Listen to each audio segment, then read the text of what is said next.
This means caregivers are not needed anymore. Leave because I'm going to live with her. This was what my husband, who had returned home drunk as usual, said. Until now, he had pushed the care of his parents on me and didn't care about the family. Seeing him acting so selfishly, I was left speechless. What's more, I was half forcibly driven out of the house. As I stood there in bewilderment, holding my son's hand, my son tearfully said to me, "Mom, it's going to be okay. I'll take care of that guy." 15 years later, my son smiled at me. Mom, I kept my promise.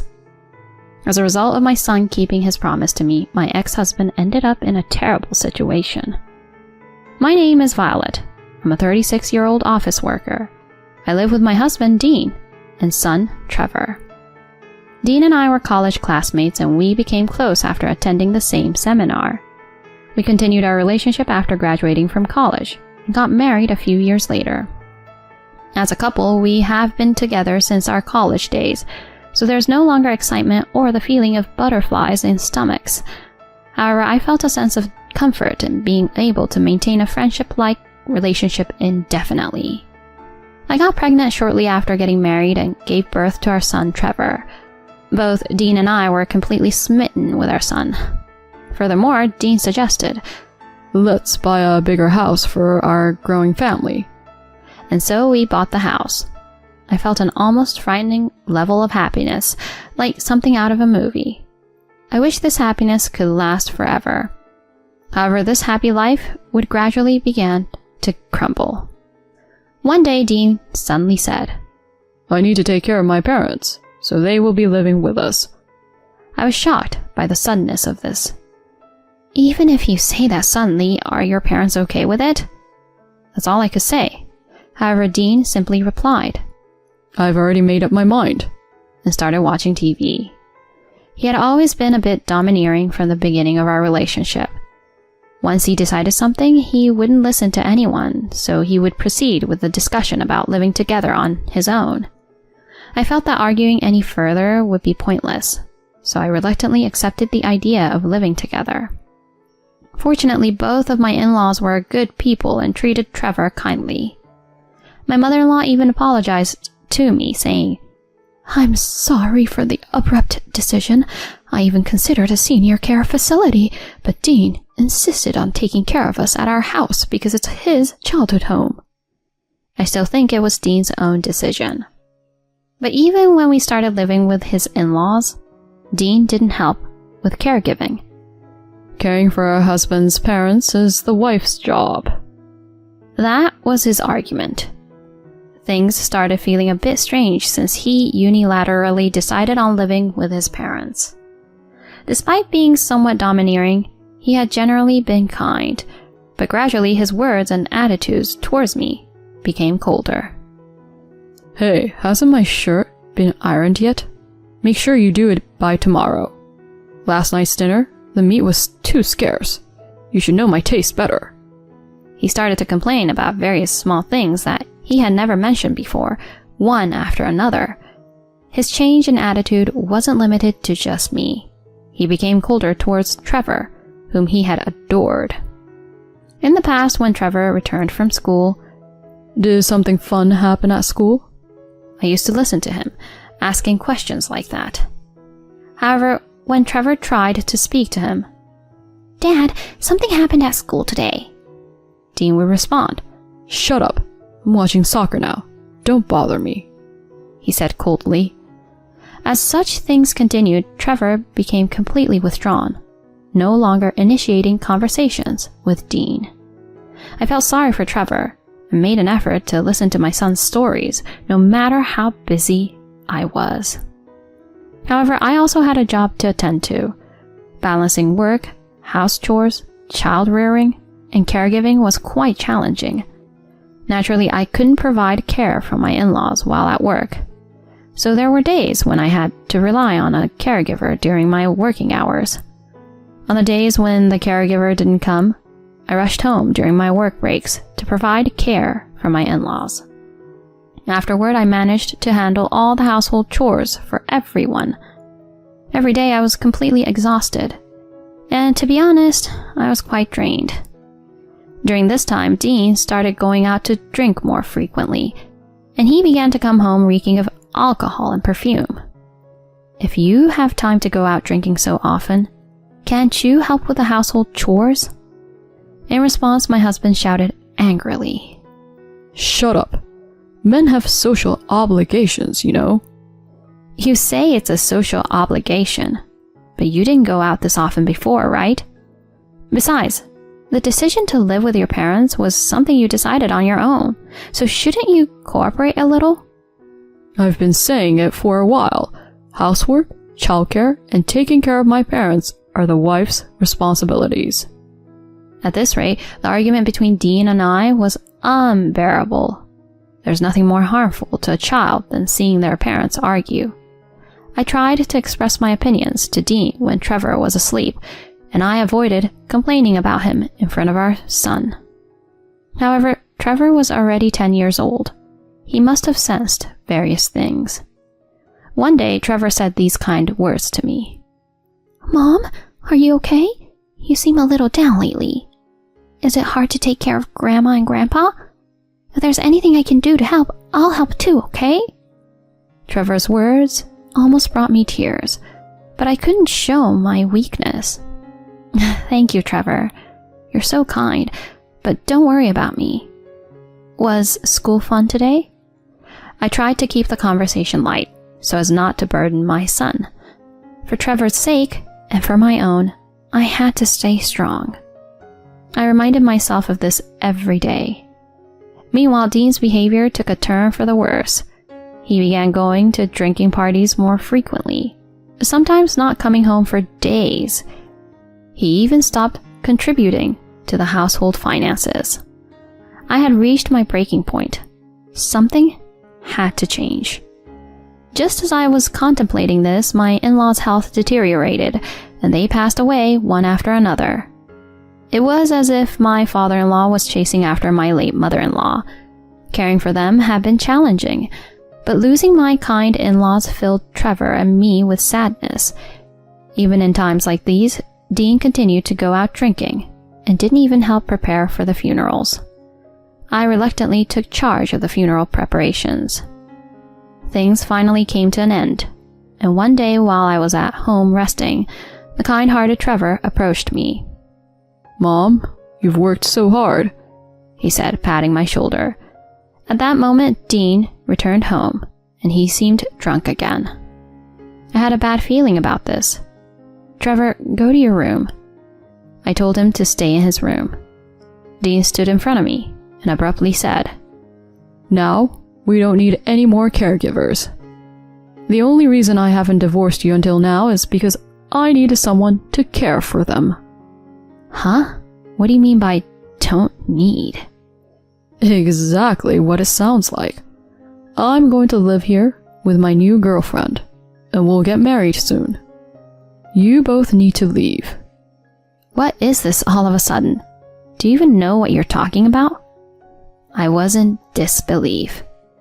Dean had always been selfish, and I couldn't contain my anger at his words. However, Dean continued without regard for my feelings. I don't love you guys anymore. Besides, my new girlfriend is pregnant. I'm going to build a happy home with my new family. I have no choice, so I'll pay you some alimony. And just like that, I was forcefully kicked out of the house. Trevor, who had heard the commotion, rushed after me. Dean threw my bag and belongings out of the house and said, Goodbye. With a single word, he closed the door. In the end, I had no choice but to leave the house with Trevor. Holding my son's hand, I was at a loss for what to do next. I had a job, but my parents lived far away, and I couldn't rely on them. Above all, I was anxious about whether I could support Trevor on my own. Trevor, tears streaming down his face, said, Mom, I've got your back. I'm going to make that guy pay for what he did to me right now. I hugged Trevor, and we both cried by the roadside. At that time, I couldn't have imagined that Trevor would turn those words into reality. Since leaving home with Trevor, I had been working hard to raise him. I had a full-time job, but being a single mother wasn't easy. I was determined not to burden Trevor with my struggles. Fortunately, Trevor grew up to be a kind and upright young man. Mom, I made curry today. Really? You made it all by yourself? Were you okay? Yeah, I was careful with handling the stove. Thank you, Trevor. My son helped with household chores to ease my busy schedule. Trevor, I know you're busy with your studies, so you don't have to overexert yourself. I'm okay. I pay attention in class and try to finish my homework during lunch breaks. Thus, Trevor and I spent our days helping one another and cooperating with each other. Time flew by and Trevor successfully entered university, graduated, and started his career. I'm planning to work as an employee for just 1 year to gain experience, and then I'll start my own business. He was enthusiastic about it, and indeed, 1 year later, he fulfilled his words and established his company. It was remarkable that the once small Trevor had become the president of a company. I was proud of myself at the same time and relieved that my work as a mother was over. Even after becoming a company president, my son continued to live with me. Trevor, you might find a girlfriend soon and want to move out. It's okay, you know. I told him this, but he responded with reassuring words. Not right now. I'm still here by your side, so don't worry. Trevor remained the same as when he was a child, always saying kind words to me. We were living peacefully together until one day. Mom, I have something to tell you, he said to me. I wondered if he had a girlfriend and was going to announce his engagement. However, what Trevor had to say was unexpected. Mom, it took me a little longer, but I finally got back at him. Huh? I had no idea what he was talking about. Got back at him? What do you mean? Then Trevor explained. I got back at that awful man who tormented you. At that moment, the face of a man came to my mind, and it was the face of my ex-husband, Dean. That man? You mean your father? What do you mean by got back at him? Trevor slowly began to tell me the story. Trevor had just recently started his own company, and thankfully the business was doing really well, experiencing rapid growth. During this time, he coincidentally received a business proposal from my ex-husband's company. It was true that Trevor had established a company similar to Dean's. For the business negotiations, Trevor asked Dean to participate along with some of the company's supervisory staff. Several of the supervisory staff had confused expressions, but it seemed that they included Dean at the request of the client company's president, who had a strong preference for it. Dean, who was somewhat oblivious, was initially pleased because he had heard about the positive feedback on his sales performance. However, when he saw Trevor's face during the business negotiation, he reportedly turned pale rapidly. He knew that his son had the same name, but he never imagined that the son he abandoned 15 years ago would become the president of the company he was dealing with. Even during the discussion, Dean couldn't stop sweating. The compliance officers repeatedly warned him, saying, "What's wrong with you? Pay attention." However, Trevor didn't mention Dean for any length of time. Dean was clearly relieved, apparently. Finally, Trevor had this to say. Now, I'll ask you one last question. Is it correct that your company tolerates infidelity between employees? At that moment, the room fell silent. The supervisory officers looked baffled, and Dean began to sweat once again. He couldn't help but say, "Let's stop talking about matters unrelated to the business," he shouted. And this surprised the supervisory officers, who asked in response, "What? What's the matter with you all of a sudden? And what's this talk about, Mr. President? In our company, such actions are strictly prohibited. We absolutely do not tolerate such behavior." Then Trevor looked at Dean. "But what about Mr. Turner over there?" It seems like the supervisory officers were confused, and the director asked, And? What about him? Mr. Turner is my biological father. During my childhood, he had an affair with another woman, which led to him kicking my mother and me out of the house. He never paid a cent in child support or alimony. Then Dean banged his desk and got up. Mr. President, there are certain things you can and can't say. I'll sue you for defamation without any evidence, you know. However, Trevor remained calm and ignored his outburst. You've married your mistress and had children, haven't you? And now you're having an affair with one of your company's secretaries, aren't you? With that, Trevor laid out the photographic evidence on his desk. Upon seeing these photos, the supervisory officers turned pale. What are you doing? They all glared at Dean, and they began to apologize, profusely. I'm sorry. We will take appropriate action on this matter, so can we please consider it separate from our business negotiations? Thus, the meeting was temporarily adjourned. Dean was led away by the supervisory officers, but before he left, he shouted at Trevor. Trevor, I'm your father. Do you think it's okay to do this? He kept shouting until the end, it seems.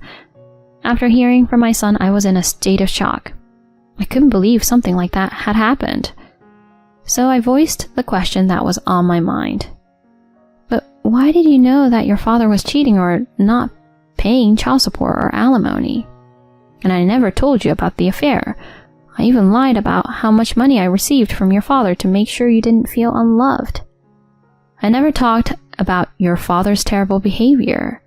You might have had a hunch, but I made sure not to discuss such things with you. Well, I was about 10 years old back then, so I somehow understood it.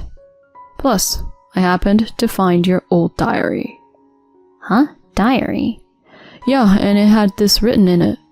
I have proof of the affair, but I don't want to cause Trevor any more grief. I decided to forget about it. In fact, at the time, I had evidence that Dean was having an affair. I could have demanded compensation from the woman he had an affair with.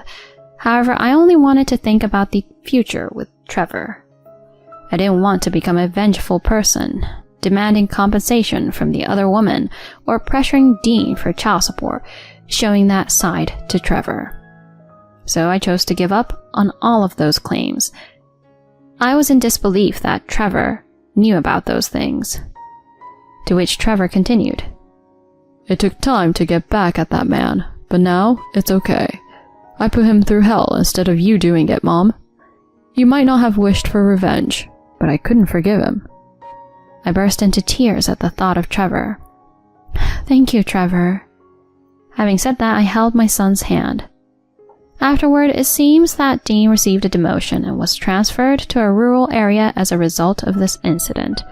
The rumors of his affair with the secretary were known even in his new post, and it seems he felt uncomfortable there. Furthermore, his current wife discovered the affair, leading to a divorce and demands for alimony. Now he is working alone in an unfamiliar place, struggling to pay alimony.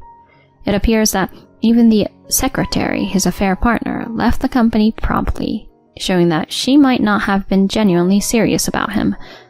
On the other hand, Trevor and I continued to enjoy peaceful days together. After hearing about Dean's downfall, his name was never brought up between Trevor and me. I had put that man behind me and looked forward to enjoying life with Trevor from now on.